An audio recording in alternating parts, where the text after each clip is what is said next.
They don't like to talk about Flickr, not because it didn't happen, but because it did. Because for once, the crime wasn't out there. It wasn't some shadowy foreign server. It was inside the house. Government computers, government networks, people paid by the public, people trusted with clearances, weapons, data, and decisions that affect millions. And what did they do?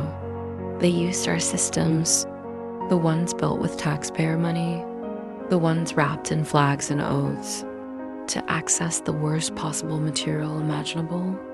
Children, not rumors, not hypotheticals, subscriptions, logins, IP addresses, on government time. And the moment that truth surfaced, the priority wasn't justice. It was containment. Not how do we protect children, but how do we protect the institution?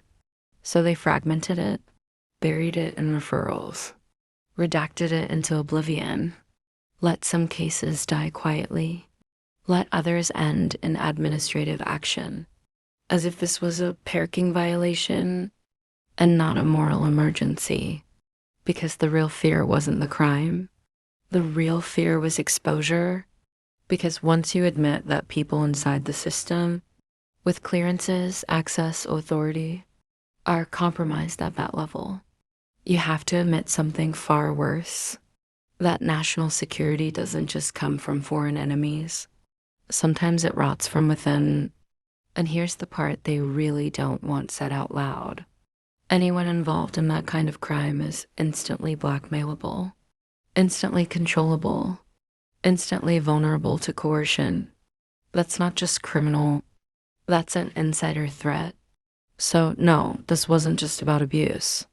It was about power, about leverage, about who gets protected when the truth is inconvenient. And that's why people are so angry. That's why the silence never worked. That's why every time the public is told to trust the system, someone remembers Flickr and laughs bitterly, because the system showed us exactly who it protects first. Not the victims, not the public, not the truth. It protected itself. And until that changes, until accountability is louder than damage control, no amount of flags, uniforms, or speeches will ever restore trust, because trust isn't demanded, it's earned. And in Flickr, it was spent.